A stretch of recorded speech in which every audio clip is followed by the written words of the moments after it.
नमस्कार, मैं चुनचुन कुमार। स्वागत है झारखंडी हिंदी न्यूज पर। चलिए जानते हैं आज की छोटी बड़ी सभी महत्वपूर्ण खबरों को। आज की पहली और बड़ी खबर की बात करें तो दीपावली की रात स्वास्थ्य मंत्री अचानक पहुंचे एमजीएम। सभी देख चौंक गए। डॉक्टर और मरीजों के बीच बांटी मिठाइयां। दीपावली की रात करीब 10 बजे झारखंड के स्वास्थ्य मंत्री बन्ना गुप्ता अचानक कोल्हान के सबसे बड़े सरकारी अस्पताल महात्मा गांधी मेमोरियल मेडिकल अस्पताल पहुँच गए। इस दौरान एमजीएम अस्पताल में तैनात चिकित्सक अपनी ड्यूटी निभा रहे थे, मरीज आराम कर रहे थे और सुरक्षा कर्मी अस्पताल की सुरक्षा पर तैनात थे। अचानक सूबे के स्वास्थ्य मंत्री बन्ना गुप्ता एमजीएम अस्पताल पहुँच गए थे। इस दौरान कोई औचक निरीक्षण नहीं बल्कि दीपावली की खुशियां बांटने अस्पताल पहुंचे थे। इस दौरान मरीज से मिले, चिकित्सकों से मिलकर उनका हालचाल लिया, सुरक्षा कर्मियों से उनकी परेशानी जाना, फिर सबको दीपावली की मुबारकबाद दी और हाथों से मिठाई खिलाया। सबको दीपावली की बधाई दी, साथ ही कर्तव्य पालन करने के लिए आभार व्यक्त भी किया। स्वास्थ्य मंत्री को देख चिकित्सक व मरीजों के चेहरे पर मुस्कान थी।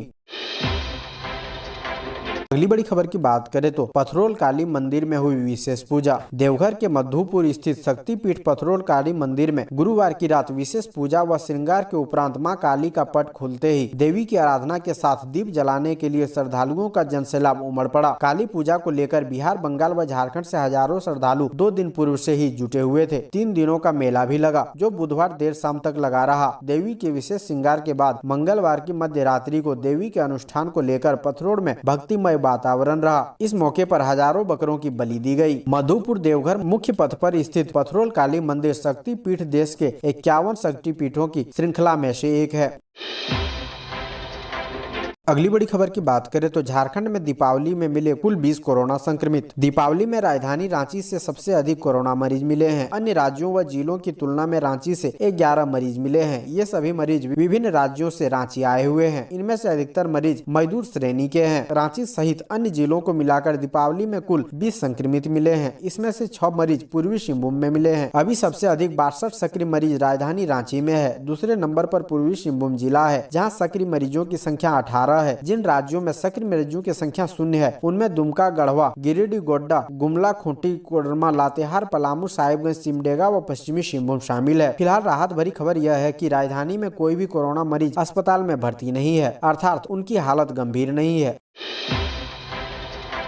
अगली बड़ी खबर की बात करें तो 24 घंटे के अंदर जमशेदपुर के सभी छठ घाटों का पहुंच पथ दुरुस्त करने का निर्देश। मानगो नगर निगम क्षेत्र में जितने भी छठ घाट हैं, सभी घाट के पहुंच पथ व लाइट पूरी तरह दुरुस्त करने का निर्देश कार्यपालक पदाधिकारी दीपक सहाय ने संबंधित संवेदकों को दिया। छुट्टी होने के बावजूद मानगो नगर निगम के कार्यपालक पदाधिकारी दीपक सहाय सफाई कर्मियों का जायजा लेने के लिए निकले और संवेदकों को यह हिदायत दी। निरीक्षण के दौरान उन्होंने छठ घाटों के साफ सफाई कार्यों को सर्वोच्च प्राथमिकता के आधार पर पूरा करने का निर्देश दिया।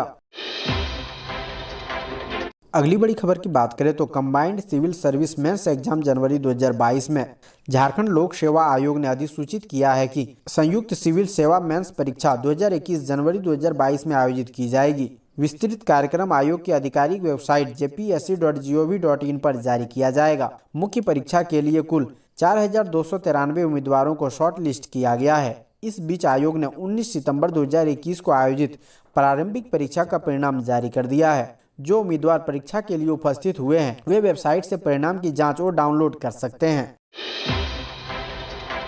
अगली बड़ी खबर की बात करें तो झारखंड हाईकोर्ट में अब 12 तक अवकाश, 16 से होगी अदालत की कार्रवाई।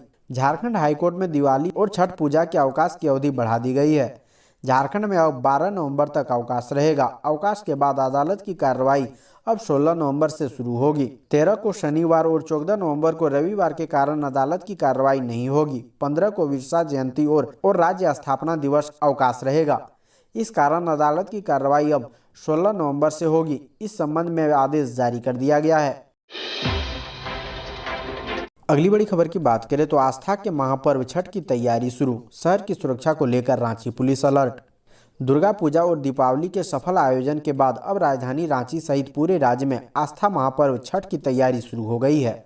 इसे लेकर जिला प्रशासन और रांची पुलिस छठ महापर्व की तैयारी में जुट गई है। शुक्रवार को रांची के एसडीएम दीपक कुमार दुबे सहित सिटी एसपी और अन्य पुलिस पदाधिकारियों ने शहर के कई डैम तालाब का निरीक्षण किया। निरीक्षण के दौरान छठ घाटों में पानी अधिक होने की वजह से छठ महापर्व के दौरान सुरक्षा घेरा बनाने की बातें कही गई। वहीं एसडीएम ने बताया कि अन्य विभाग से कोऑर्डिनेशन स्थापित कर बिजली, ट्रैफिक सहित लाइटिंग की विशेष व्यवस्था की जाएगी ताकि छठ व्रतियों को परेशानी न हो। अगली बड़ी खबर की बात करें तो झारखंड के बरहागोड़ा में घर में घुसकर नाबालिग से दुष्कर्म। पूर्वी सिंहभूम जिले के बरहागोड़ा थाना क्षेत्र में एक नाबालिग के घर में घुसकर उसके साथ दुष्कर्म किए जाने का मामला सामने आया है। मामले में नाबालिग के पिता की शिकायत पर सोनू उर्फ शमसुल उर्फ इस्लाम के खिलाफ प्राथमिकी दर्ज की गई है। घटना 4 नवंबर की है। पुलिस आरोपित की तलाश कर रही है।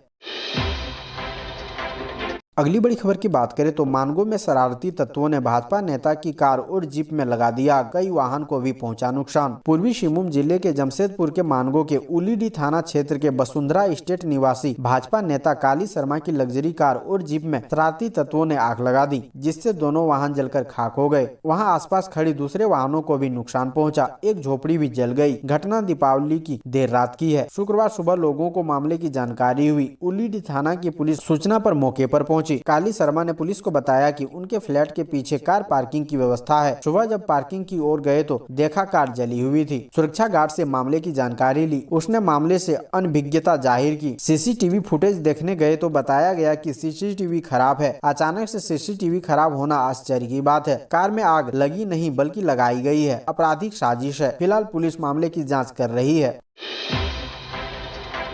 अगली बड़ी खबर की बात करें तो रांची रजिस्ट्री ऑफिस को दलालों के चंगुल से मुक्त करने की कवायद शुरू। दलालों का अड्डा बन चुका कचहरी चौक स्थित मुख्य रजिस्ट्री कार्यालय की कार्य संस्कृति में बदलाव लाने के लिए अवर निबंधक घासीराम पंगुआ ने सख्ती दिखानी शुरू कर दिया है। रजिस्ट्री ऑफिस को दलालों के चंगुल से मुक्त करने की कवायद में जुट गए हैं। इसकी बानगी धनतेरस से ही दिखाई देता है। धनतेरस के दिन फर्जी तरीके से स्लॉट बुक कर लूट का मंसूबा पाले दलालों की मंशा पर पानी फेर दिया गया। धनतेरस के दिन रजिस्ट्री कराने वालों की संभावित भीड़ को देखते हुए दलालों ने अधिकतर फ्लैट फर्जी नामों से बुक कर लिया था। इस कारण सही व्यक्ति को धनतेरस के दिन जमीन फ्लैट की रजिस्ट्री के लिए स्लॉट मिला ही नहीं। बाद में दलाल धनतेरस के दिन रजिस्ट्री कराने के इच्छुक ग्राहकों से 10 से 20 हजार वसूलने की फिराक में थे। अगली बड़ी खबर की बात करें तो देवघर एयरपोर्ट के टर्मिनल को बाबा मंदिर का दिया लुक। झारखंड की सांस्कृतिक कलाकृति की भी मिलेगी झलक। देवघर एयरपोर्ट के टर्मिनल को बाबा वैद्यनाथ मंदिर का लुक दिया गया। बेंगलुरु से मंगाए गए फसाड से गुम्बज व कलश बनाए गए हैं। टर्मिनल के प्रवेश और निकास दोनों द्वार पर मंदिर का लुक दिया गया है। वहीं झारखंड की विभिन्न सांस्कृतिक कलाकृतियों को भी टर्मिनल के ऊपर उकेरा जाएगा। टर्मिनल के अंदर 6 चेक इन काउंटर व 2 लगेज स्कैनर लगा दिए गए हैं। महिला व पुरुष यात्रियों की जाँच के लिए अलग से सिक्योरिटी रूम भी तैयार किया गया है। यात्रियों की लगेज सुविधा के लिए 2 कैरोशोल भी बनाए गए हैं। पूरे टर्मिनल एरिया को फायर सिक्योरिटी से लैस किया गया है।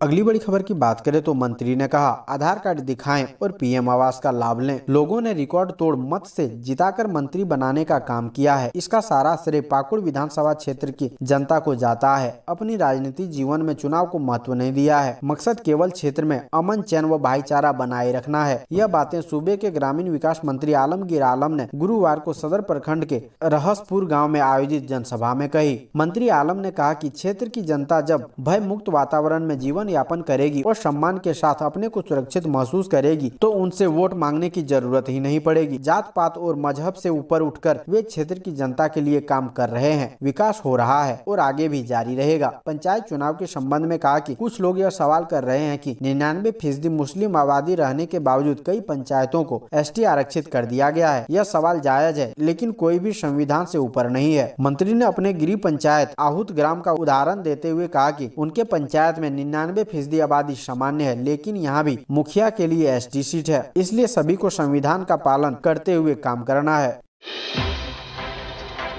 अगली बड़ी खबर की बात करें तो लापरवाही की तो 3 साल के लिए पंचायत चुनाव लड़ने से हो जाएंगे वंचित। जानिए क्या है नियम। त्रिस्तरीय पंचायत चुनाव की तैयारी शुरू हो गई है। इस बार चुनाव में भाग लेने वाले उम्मीदवारों को कई नई प्रक्रियाओं से गुजरना पड़ेगा। पूर्व में आयोग ने जो आदेश जारी किया था उसमें अब कई नए प्रावधानों को जोड़ा गया है। नए परिविधान के अनुसार अभ्यर्थी यदि निर्वाचन व्यय का लेखा जोखा आयोग को समर्पित नहीं करता है तो उसे 3 साल के लिए अयोग्य घोषित कर दिया जाएगा। राज्य निर्वाचन आयोग ने झारखंड पंचायती राज अधिनियम 2001 अथा संशोधित में आदेश झारखंड 2015 में अधिसूचना संलग्न प्रपत्र 2 की कंडिका 3 को विलोपित करते हुए नया संशोधित प्रपत्र 2 निर्गत कर संलग्न किया है। इस बार चुनाव लड़ने वाले उम्मीदवारों को प्रतिदिन खर्च का ब्यौरा आयोग को समर्पित करना होगा। ऐसा नहीं करने पर उन पर कार्रवाई हो सकती है।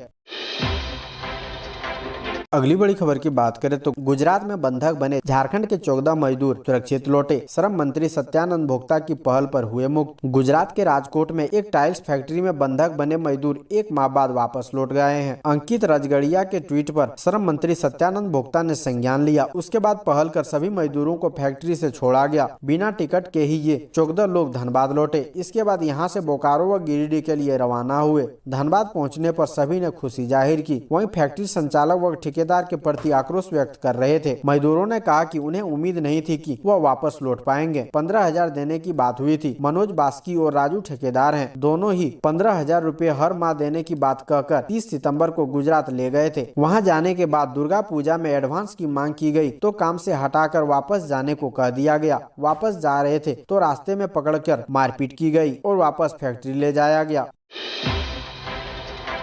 अगली बड़ी खबर की बात करें तो दिवाली ऑफर के नाम पर साइबर अपराधियों ने 2 लोगों से कर ली 40,000 की ठगी।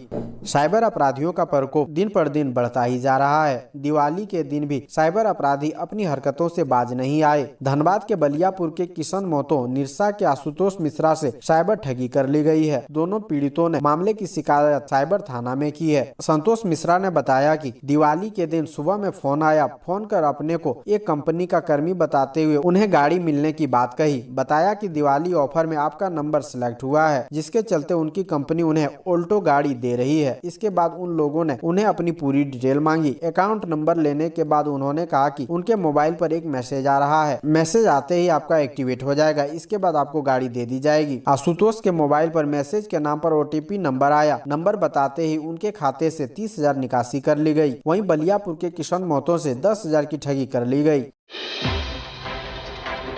अगली बड़ी खबर की बात करें तो स्वास्थ्य मंत्री बन्ना गुप्ता ने किया कदमा के नील सरोवर का निरीक्षण। छठ महापर्व पर यहीं सूर्यदेव को अर्पित करेंगे अर्घ। झारखंड सरकार के स्वास्थ्य आपदा प्रबंधन व उपभोक्ता मामले विभाग के मंत्री बन्ना गुप्ता ने शुक्रवार को सुबह सुबह कदमा नील सरोवर का निरीक्षण किया। बन्ना गुप्ता अपने परिवार के साथ छठ महापर्व पर इसी तालाब में सूर्य देव को अर्घ अर्पित करेंगे। इस मौके पर उनके साथ जमशेदपुर अधिसूचित क्षेत्र समिति के विशेष पदाधिकारी कृष्ण कुमार भी मौजूद थे। जमशेदपुर पश्चिमी विधानसभा क्षेत्र के विधायक बन्ना गुप्ता ने पत्रकारों से कहा कि वे स्वयं भगवान सूर्य देव के उपासक हैं। प्रतिवर्ष अपने परिवार के साथ छठ मनाते हैं, सूर्य देव को अर्घ देते हैं। यहाँ के अधिकारी भी सूर्य देव के उपासक हैं, जिससे वे खुद विभिन्न तालाबों, नदी, घाटों पर साफ सफाई की व्यवस्था देख रहे हैं।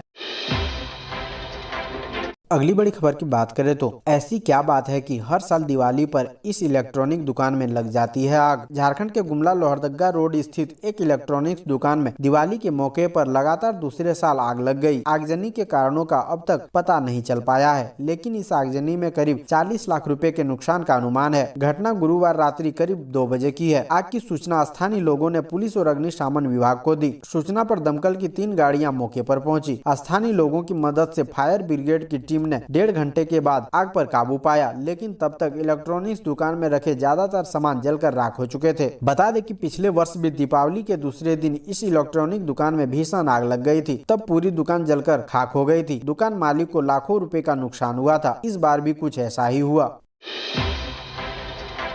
अगली बड़ी खबर की बात करें तो कोयल नदी में बहाया जा रहा नालों का गंदा पानी। स्वच्छता का महापर्व छठ मनाने पहुंचते हैं हजारों व्रती। नदी पर्यावरण की सुरक्षा के लिए अपेक्षित पहल नहीं की जा रही है। पलामू की लाइफ लाइन कोयल नदी की मिठास को शहर के नालों का गंदा पानी छीन रहा है। जिला मुख्यालय मेदिनी नगर निगम के नालों का पानी सीधे कोयल नदी में गिर रहा है। कोयल नदी किनारे करीब आधा दर्जन छठ घाट है। स्वच्छता का महापर्व छठ में हजारों व्रती घाट पर पहुँचते हैं। इस बार भी नदी के दूषित पानी में ही छठ करने की उनकी मजबूरी रहेगी।